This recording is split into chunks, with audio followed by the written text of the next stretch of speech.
make sure to follow us on Instagram at Whistlethrowers. It's a great way to interact with our show. Our DMs are always open for questions, topic discussions, and more. You will be able to find our new episodes and other announcements there. After this game, I think Christian McCaffrey should be MVP frontrunner.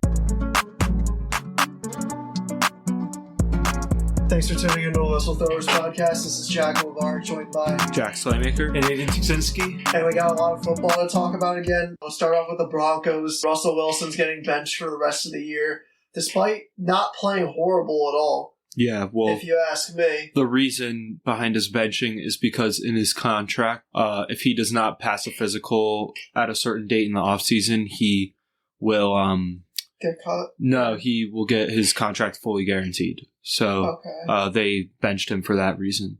Oh, because I think money? Yeah, they're out of the playoff race, I'm pretty sure. Yeah, so, yeah they are. Yeah. Yep. So they are benching him so that he doesn't suffer a major injury. And they have to pay him the fully, like 200-some million, you know? Yeah. I don't know where they're going to go for, like, what they're going for from moving forward, you know? Me neither. There's really no direction in our organization, and this was the year. This is the year for all three AFC West teams, all three of them. This was the year for you to make a push and go for the division. Mm-hmm. And they whimpered out, all three of them. Yeah. I mean, Chargers the biggest. Broncos, the sorriest, frankly, because it really looked like they were turning it around. Yeah. And Raiders, maybe they have something building because they do, I feel like, have talent, but they need to find a quarterback and a coach. They played past their expectations that I had. I agree with that. That's why I wasn't going to go too hard on them. Like, we could go really hard on Denver and the Chargers. Yeah, I mean, I do want to see like a full season without Brandon Staley because they did almost just beat the Bills. Yeah. Mm-hmm. And like with Easton Stick of all people. So let's see a full year of that first. But like, I don't know what you're going to do if you're the Broncos. I mean, like, do you draft a quarterback this year or do you try and sign one? I mean, it sounds like the way things are going that Russ is gone, which is unfortunate. Yeah. I guess their best option is drafting one, but you have to hope you lose the last two games. They still have a very, very small chance of making the playoffs. According to CBS Sports, it's like 1.4% chance, which is basically nothing. Mm-hmm. But they're not totally out of it, and because most of the teams in the AFC are also 8-7 or 7 or 8, they're right in the middle of the pack. So you have to lose the next two games. Hope the Jets win too, so you finish 7-10. Maybe you hope the Titans win their next two, Chargers win their next two, so you're all 7-10. Mm-hmm. You get a better draft pick. But if you win even one of those games, drafting quarterbacks can be really tough. There's not a whole lot of outside of like a few quarterbacks, and even Caleb Williams is falling on a lot of draft boards. Yeah, there isn't to me a quarterback that you can say this is the guy you need to go with. So I think if you're tanking for a quarterback, it's going to be a lot more risky than it was in this previous year. Yeah, I feel like there are two quarterbacks that will go high, and then it's like a steep fall off at that position. Like I think Williams and May will be top 5 picks, and then there's just not really anyone that jumps out off the paper right now. Like I guess Daniels from LSU would be like the ballsy pick because he just won the Heisman and he looks good. I mean, but I don't know if there's any real prospect. Yeah, there's a couple of guys on my radar. Sam Hartman was kind of disappointing this year, but he didn't put up terrible stats. Yeah. Notre Dame just doesn't have a complete team, but he wasn't terrible. Mm-hmm. He'll probably, to me, be either a really late first or maybe early second. Mm-hmm. I think that's sort of his range. Yeah. Maybe I'm hyping him up a little bit too much, but I think that he has... Mm-hmm. He was really good at Wake Forest. Yeah, and he has the good size and exactly. everything. So he has the things that you're looking for in a quarterback. Whether or not he can actually develop into an NFL caliber starter, we have to wait and see. Yeah, right. But outside of those three, maybe Jalen Daniels as well. He did, like you said, win the Heisman, so he's probably going to be first round. Yeah. So outside of those 3 or 4, I don't really see anyone else. So if you're Denver, you have to hope that one of those guys is still around. But yeah, I don't really know the direction that you go in. And you just paid Russ. You just traded all these picks away and paid Russ all that money. Yep. So you're not really looking to go signing a huge free agent quarterback again. Yeah, a lot of teams dodged a bullet on the Russ thing. You know. I want to start with the Steelers and the Bengals. It looks like Jake Browning had a little bump in his Linsanity run. Yeah. And both of these teams are kind of on the outside of like getting a wild card spot right now. Since he had the chance to like stamp themselves in, but now they're the 10th seed, and the Steelers have the tiebreaker ahead of them at the 9th seed. Do you see either of these teams making the playoffs? I could see the Steelers from a Mike Tomlin miracle, but I think their chances might be too little too late. Cincinnati just blew their best chance right there because, I mean, being at 9-6 locks you in to a spot right now. Not clinch, but it locks you in without a tie at the moment with anyone below you. So that was your best opportunity. Browning put up a lot of yards, but just the 3 turnovers really killed him and killed their chances of winning that game.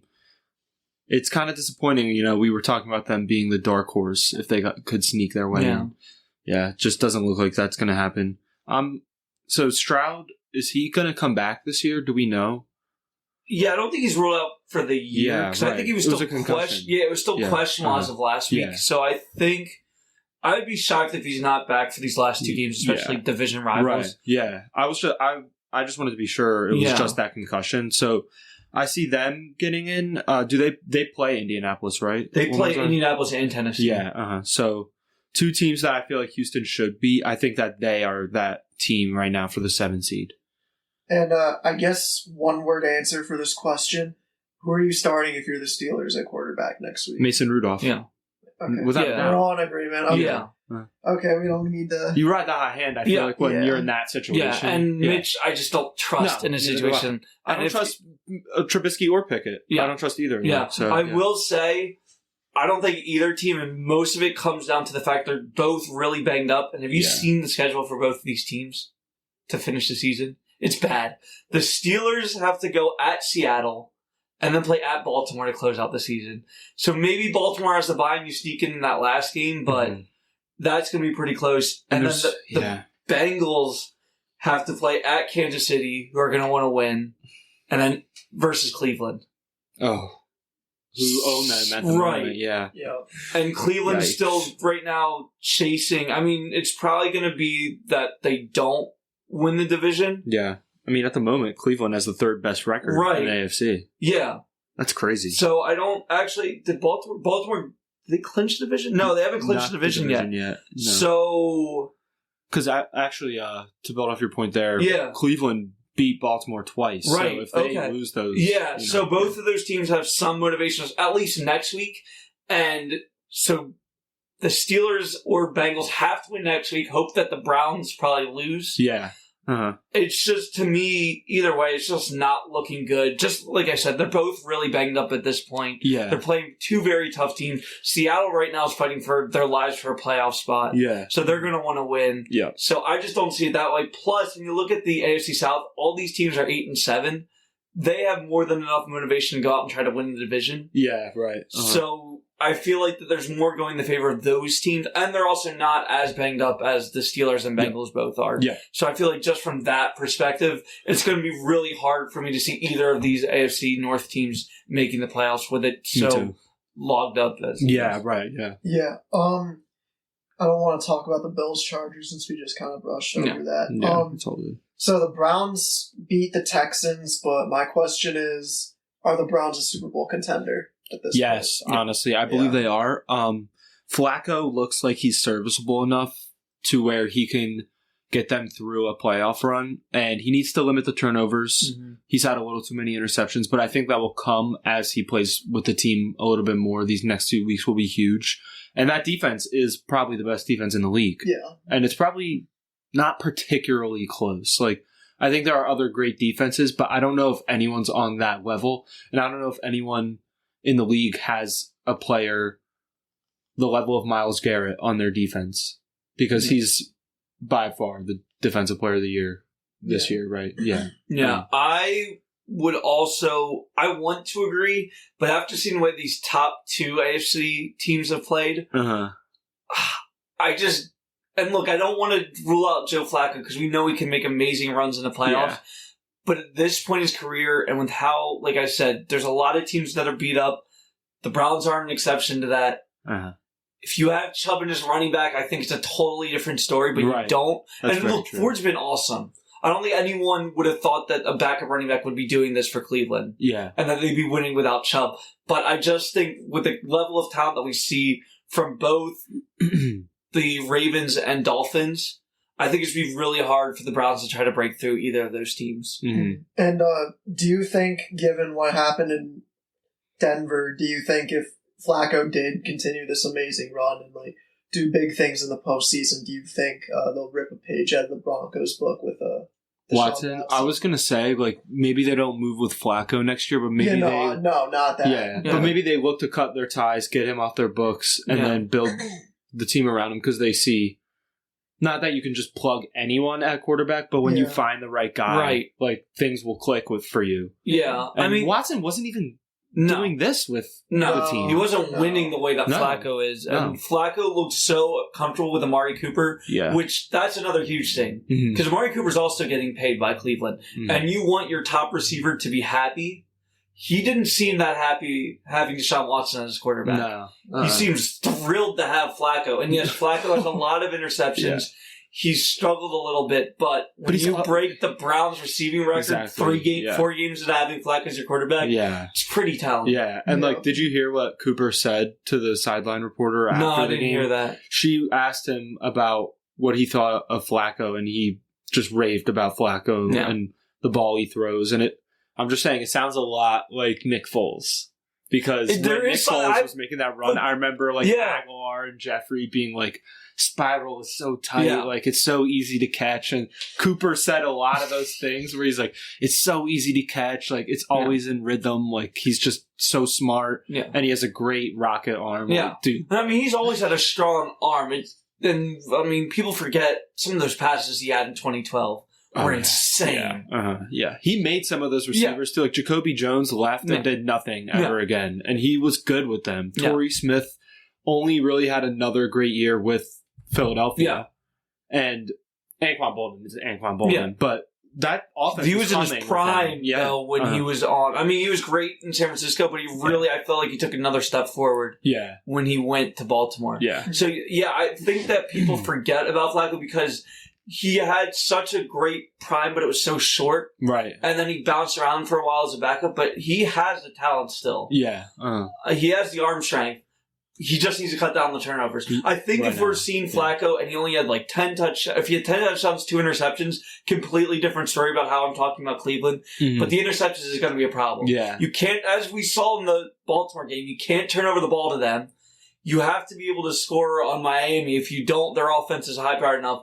So there's reasons why I have hesitation to calling Cleveland a complete contender, but I'm not ruling them out to making some sort of run in the playoffs. Okay, that's fair. I'm going to skip over a lot of these games. Lions, Vikings. This was a close game down the last drive.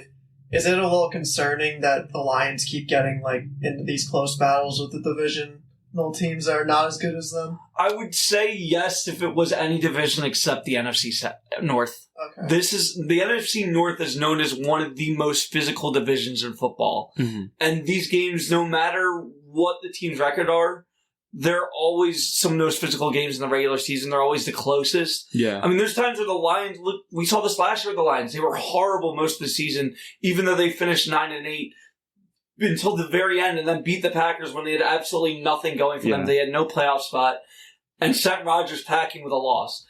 This is a team and a division that is just, like, the Lions have this motivation. They know what it takes to win at this point. Not necessarily in the playoffs, but these games are going to be physical. They're going to be tough. The fact that they were able to come away with a win against Minnesota after losing to Chicago, that's more telling than anything that happened the rest of the game. I agree with it. Like, obviously, I've been preaching it with the Eagles all year. I will never get on a team for winning close games ever. And I think that says something when you get into the playoffs, being able to win hard-fought games against... I mean, the Vikings aren't anyone to laugh at either. I know they have Mullins at quarterback, and he didn't look good, but he did throw for 400 yards. But the 4 picks, it's kind of like, you can't take him seriously, but... Like Aiden said, tough division. That's a tough game on the road. I thought Detroit showed a lot of balls, honestly. And they held the lead for the majority of that game. Like, Minnesota was making it close, but Detroit held that. I'm impressed with them. I think that ever since they lost, I can't remember what it was. I think it was Baltimore that they got. Yeah, well, they did get smoked by Baltimore, but I can't remember if it was a couple weeks ago. But I feel like they've looked better since then. Yeah. You know, the Bears was a hiccup, but I feel like they've looked a lot better. Yeah, it's good coming down the stretch. The Packers loss. Yeah, that was the bad one. Yep. Yeah. And I mean, losing 2 games in your division, it's never a great feeling. Uh-huh. But again, this division is always so competitive. Yeah. And all these teams have something going from, like, the Bears want to figure out who. Yeah. The Bears want to figure out who their quarterback is for next year. Yeah. Minnesota is still on the edge of a playoff spot. Yeah. Green Bay, to me, they have something going. Yeah. They just have certain games where they look fantastic. We talked about this with Green Bay. Yeah. They have certain games where they look fantastic and other games where Jordan Love really struggles and therefore the team struggles. But all these teams have something going for them. Obviously, Detroit has the biggest thing going now that they have the division locked up. Yeah. But that doesn't mean that Chicago, Minnesota are going to stop fighting. Yeah. Especially because Minnesota still has that playoff spot. Mm-hmm. Oh, they're trying to get that playoff spot at least. Yeah. All I got to say is Sun God is a top 5 receiver this year. Oh, yeah. Uh-huh. He's a stud. Uh-huh. Yeah, dude. Yeah. He got me out of the Waffle House single-handedly. Well, you guys should be in the Waffle House. Oh, whatever. All right, moving on. So, who's the bigger upset out of these 2 games? The Bucs taking the Jags or the Patriots taking the Broncos? I would say the Bucs taking the Jags. I feel like the Jaguars are just a better team than Denver, and I know New England is definitely a worse team than Tampa Bay, but I still feel like Jacksonville had more of an edge in that game because I don't think Denver is as good as them. And I thought Jacksonville was going to run away with that, and they let Baker cook them. No. Yeah. And that defense is scary because they're going to get into the playoffs. They still have the division right now, but remember when I scoffed at it a couple weeks ago, and now they're like tied for the division. Oh, them shit. And the Colts. Let me throw in the Raiders beating the Chiefs, too. Yeah. Does Oh, yeah. answer change? Yes, Raiders beating the Chiefs was definitely. See, here's the thing. Upset. I'm not saying I saw the Raiders win coming necessarily, but I did feel like that, again, very historical rivalry. Christmas Day. Day. They take one every year. Yeah, they do, and I just felt like with Kansas City, the way they've been playing, this one was coming. I didn't see Denver losing to New England, especially the way that it happened. Denver was right on the edge of a playoff spot. They needed this win. They were at home. Were they at home? Yeah. Yeah, they were at home. You had all of this going for you. True. You have the better quarterback. You have the better roster. Up to this year, at least, not saying overall, but this year you had the better coach, in my opinion, at least offensively. Belichick just looked like he was on his way out. Right. To let the Patriots win this game when you had control over it. Yeah, bad. It can't happen. Yeah. And, like, they were up 7-3 and then let New England run away with it. And then they make the comeback and still lose. Mm-hmm. Like, that just can't happen. Mm-hmm. No. Yeah. And especially at home, prime time. Like, no. I'm going to have to agree with Aiden. The only reason I'm saying it is just taking into the fact the other 2 matchups. Last week, you guys remember I said the Jags are frauds. This is just even more proof of that to me.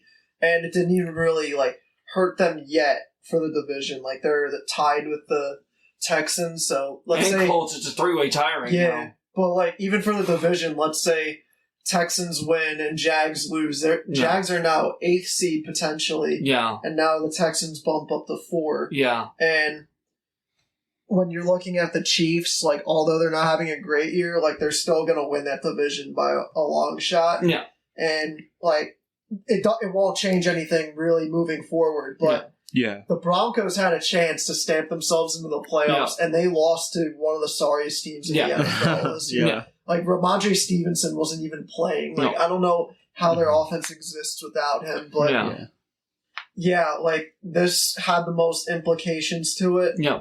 And, this is just the most embarrassing loss of all. And look, to go down, to let up 20 points in third quarter, it's bad. Yeah. But it didn't feel like the game was even over at that point. There had been a couple crazy plays.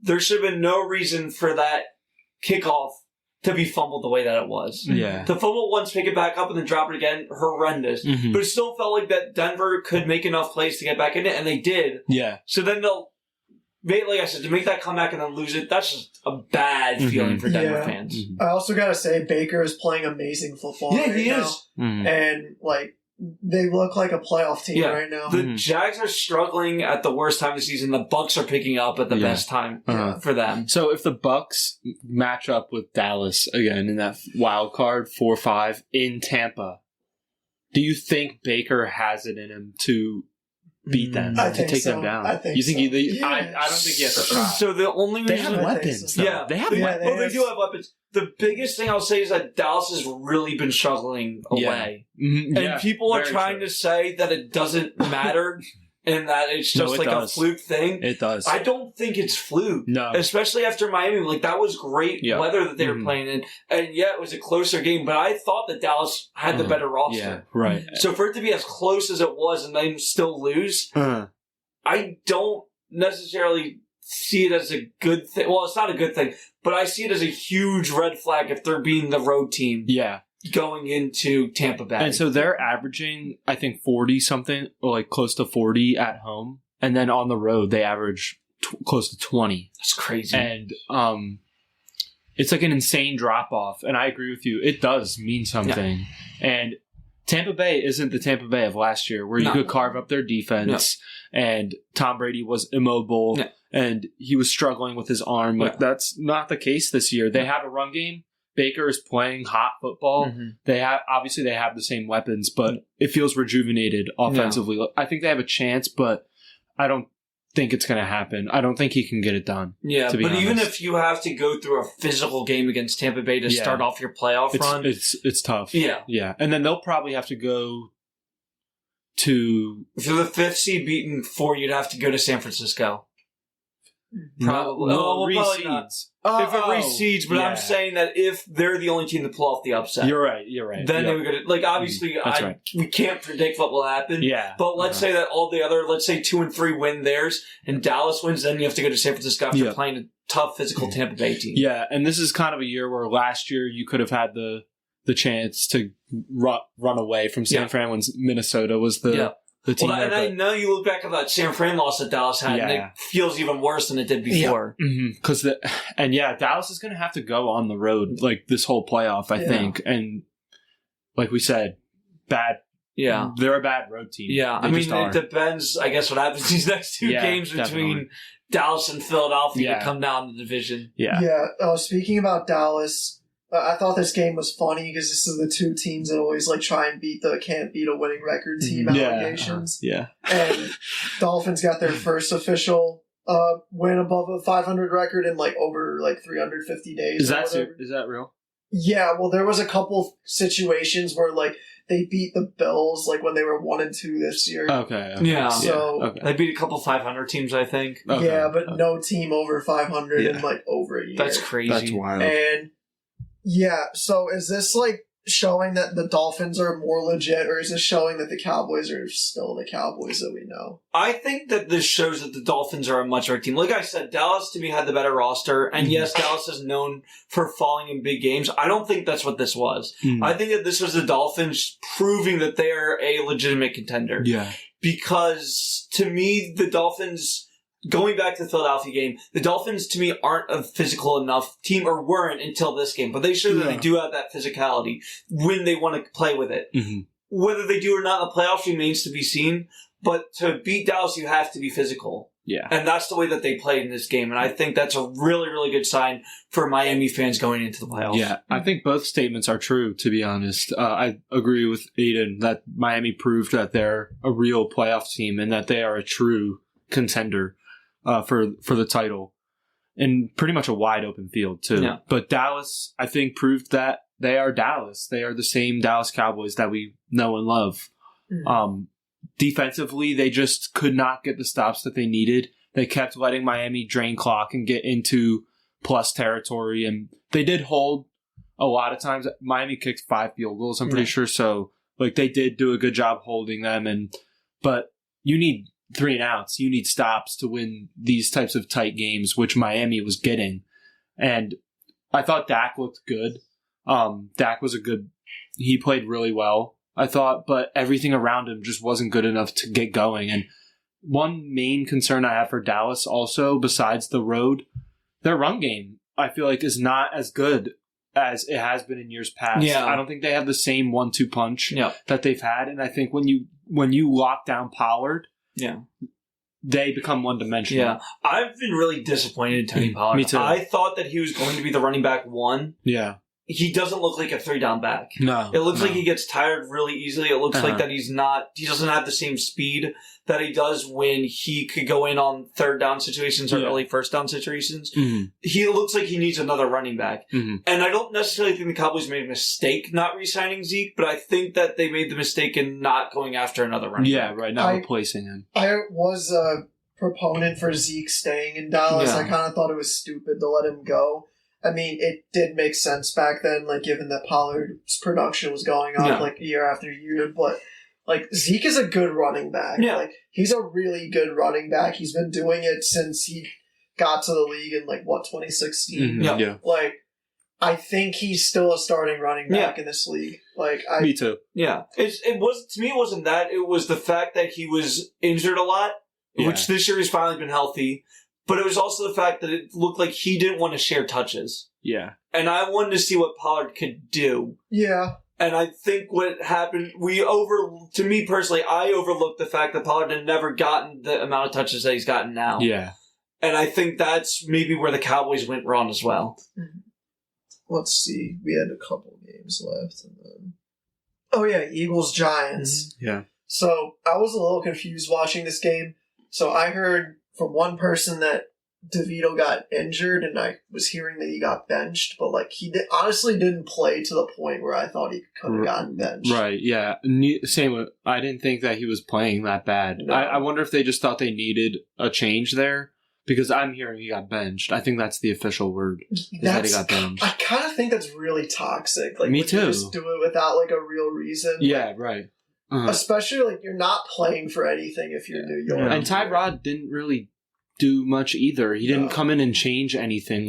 When you think about it, New York got back in that game on 2 fluke plays. I mean, they really did. Yeah. The kickoff is something I think that might be the first time that's happened all year. Yeah. You never see that. No. And then Dallas Goedert slipping on that out route.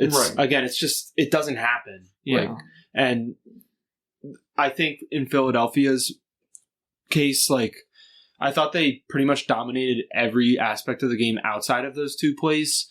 And their defense started to leak a little bit in the second half, but I still thought they played well. But those 2 plays are just what have been killing them all year. And if you don't fix it, it's going to kill you in the playoffs. Yeah. You're not going to play a Giants team that you're up 17 making that fumble on the kick return. Maybe you're down, or maybe it's a 3-point game. Yeah. And same thing with the slip on the pick 6. I know that doesn't happen from Goddard, and if you rewatch it, I mean, Hurts put it right where it needed to be. It was just bad luck. But those plays can't happen anymore. This is stuff that we said needs to be cleaned up when they lost to the Jets, and it just hasn't been cleaned up. They just turn the football over too much. I think that's their main issue, is they turn the football over too much. The one thing I will say is I think this team is mature in the sense that everyone recognizes that this isn't an A-plus job. I agree. Despite being 11-4. They all know that they're playing shit and clawing for wins. Yeah. And I don't think you'd see a lot of teams that would do that in this league neither. At 11-4. But definitely. I still don't think they're going to pick it up because they've been self-aware since whenever they lost to the Jets that something's wrong. Yeah, right. I think what's so interesting this year is that as great as the top 4 teams are in the NFC and the Eagles, Lions, Cowboys, 49ers, even though the Cowboys have the division like that, they're still one of the top 4 teams record-wise. And if you weren't going by division wins, they'd be the 4th seed. All these teams have some sort of flaw to them. Yeah. Yeah. And that's what makes it really hard. I personally feel that the 49ers, on paper, have the best roster, have the best play calling ability, and yet they still have some losses that completely baffle me. Yeah, right. The Eagles, we have talked about that they have a lot of flaws that have slowly, progressively gotten a little bit better, but there's still some issues. Mm-hmm. And yet they're still 11-4. And I can't definitively say that the 49ers will steamroll them again in the playoffs. Yeah. After what we saw this last week. Mm-hmm. Yeah. Moving into that, like, I'm going to say it, I think Brock Purdy is a problem with bright lights. Yeah, maybe. A little bit. Because, like, I did think he was going to play, like, terribly against the Eagles whenever we played them in the regular season, but he didn't. But, like, the Eagles just did not show up to play that week. Yeah. And Christmas was a much bigger game than that Eagles game ever was. If you look at the last year's playoff game where they got eliminated versus the Eagles, before Brock went out, he looked terrible. Yeah, he didn't even look that good against Seattle, though. People forget about that wild card game. Yeah, the game before. It was really, well, that was Seattle and then Dallas, which he looked a little bit better in that one. Yeah. But the Seattle one, he really struggled until the second half. Yeah. And then picked it up. And the Dallas game, I feel like they just ran the ball most of the time. And I don't want to necessarily beat this narrative, but also in the second half of that Seahawks game, he, like, Debo broke a couple screens for, like, insane. And again, I don't think Brock is a bad quarterback. Because I still think he should be the MVP frontrunner if you're going by, like, quarterback. Look, I'm just saying if you're going by the quarterback, it's Lamar. But, okay, look at Lamar's stats. They're just not... care. He's the best quarterback right now. He's the best quarterback They're just not that good. And look, I get that Brock just threw 4 interceptions, but this was one of his first games with multiple turnovers this badly. That's right. And I don't even think his picks were necessarily that bad. I just think he was trying to throw in too tight of windows. Yeah. And the Ravens were ready for it. But there wasn't a single play that I saw I was like, well, I don't think he should have made that pass. I think that there was a couple 50-50 balls that maybe he could have second-guessed. Yeah. But there wasn't a single one where I was like, wow, that was one of the worst passes I've seen Brock Purdy throw. That's very true. So, to me, I still think that I don't think that his odds should drop as much as they were. Yeah, now, I will say that after this game, I think Christian McCaffrey should be MVP frontrunner. Okay. But if we're going by what's going to happen, it's going by quarterback, I still think it's Brock over Lamar. I think it's going to be Lamar, and I think it should be Lamar. And the reason I think that is, you're right that his stats, they're not eye-popping. They're good, but they're not eye-popping. And I think he has cut down on turnovers this year. He is running a very efficient passing offense with weapons that are mediocre at best. I think he has nothing, and he's putting up all these numbers, running this insane overall offense, and he's leading the best team in the league. I mean, what more do we have? I don't think that we have to overthink it. I think that he's the best player in the league right now, and he's the MVP.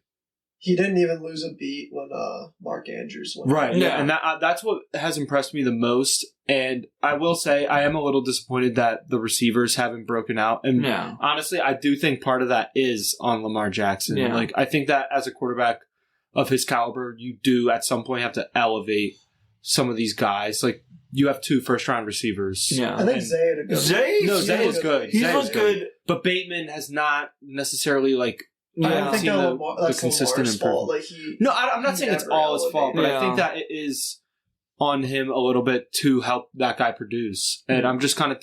I'm not saying it's his fault that Bateman hasn't improved. I think the other issue it's disappointing. The other issue with Baltimore when it comes to Bateman is that they have so many other weapons, even outside of Mark Andrews going down. Yeah. You brought in Odell to be that veteran presence. Nelson Aguilar, as Aguilar sometimes does, he has a couple really bad... In Baltimore, he still has a couple of really bad jobs, so that's just been an issue for Aguilar. But he still makes those plays that makes you remember why the Eagles considered him in the second round. Yeah. So, or first round, I think. Was he first round pick. So there's a reason. Yeah, there's a reason why. And again, obviously the drops issues, they still come up occasionally.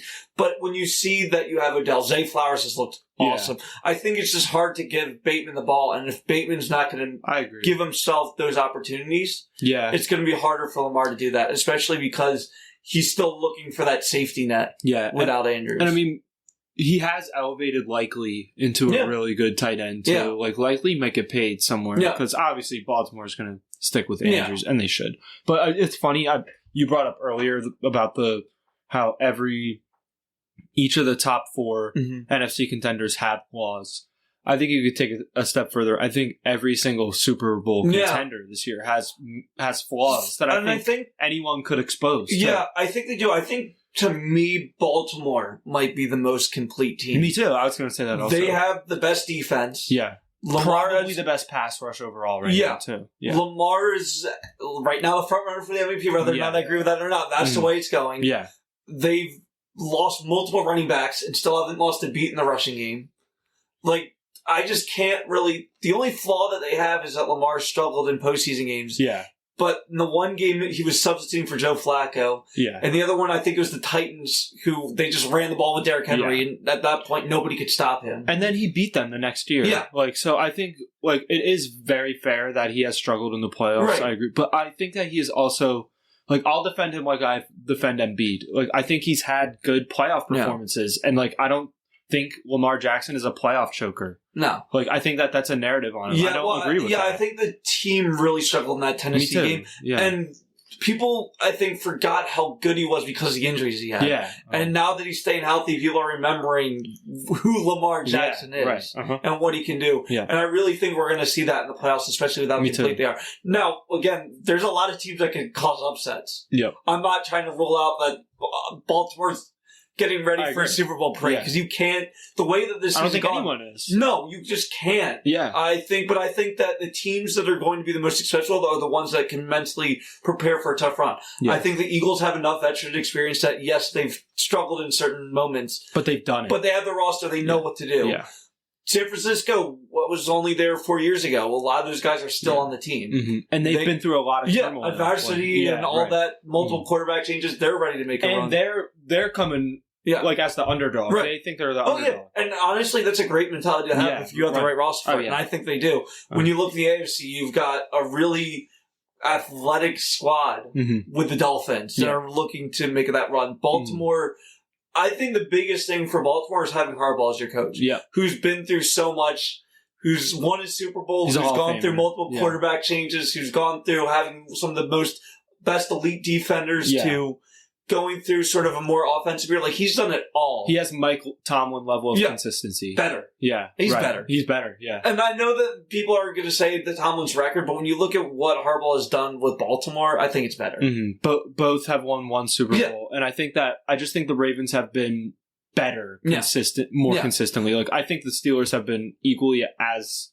consistent as over a certain amount of period, but the Ravens have just been better. Yeah. Since Flacco became their quarterback, I think they've been the more consistent. Yeah, I'll take it back to 2008. Yeah. Because that's really when Harbaugh Tomlin started. So I think from that moment to 2023, they've both been incredible. So I know that there's a lot of teams that seem around average in the NFL right now, but I think once the playoffs start, it's going to bounce out, and we're going to see some really, really competitive games, even the wild card, which hasn't necessarily been the case since they expanded to 7 teams. Yeah. Uh-huh. Do you guys have anything else? Pistons. Oh, yeah. 28 straight? Yeah. It's 27 right now. 27, yeah. It's going to be 28. They're not favored for another game until January 10th against the Spurs. They're favored in that, too. Wow. Yeah. I don't know how they could be favorites against anyone. Yeah. It's bad. I'm just happy the Sixers don't know. Yeah. Well, what's so funny, people forget when the Sixers went on their 26-game losing streak, the team that broke it was the Detroit Pistons. Really? That's the team they beat. So now the Pistons are sort of coming back and taking it for themselves. Yeah. And the thing is, back then, when the Sixers went on that 26-game losing streak, think about how much worse that team was than this Pistons team. They have a guy like Cade Cunningham who's dropping 40 points. Yeah. How are you losing this many games? Yeah. I mean, it's kind of sad for them. Yeah. They're on pace for 5-6 wins? 5 wins. Yeah. Oh. Yeah. And the record for most losses is 9. Or most wins is 9. Yeah. And that was by the Hornets, but that was also the lockout year. Yeah. So if you're going, it was Bobcats, right? It was the Bobcats then. Yeah. Michael Jordan was not a very good owner.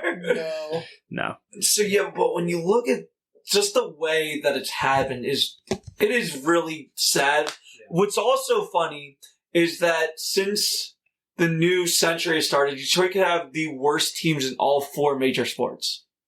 Really? In 2000, even the Tigers? The Tigers had 43 wins one year. Oh my goodness. The Pistons right now, obviously. The Red Wings had the worst 19 wins one season. Oh. And then the Lions had Lions were 0-16. So, yeah, Detroit sports fans have been through a lot, and I'm really happy that they have the Lions this year. Because there's not a whole lot else that's gone positive for that. I'm trying to pull up their roster. Like, obviously, Cunningham.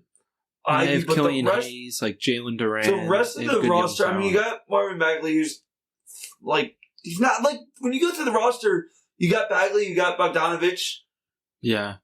Joe Harris, like, it's not a terrible roster. The thing is, they brought in some veterans to help them. They did not prepare for this. No. Like, this was obviously not their goal. The Sixers were trying to lose. Like, we all knew that season was going to be horrible. This Pistons team was not trying to lose by any stretch of the imagination. Like, they put a team together that they thought could improve and continue to elevate, and it has gone down. Yeah. Like, they had, what pick were they last year?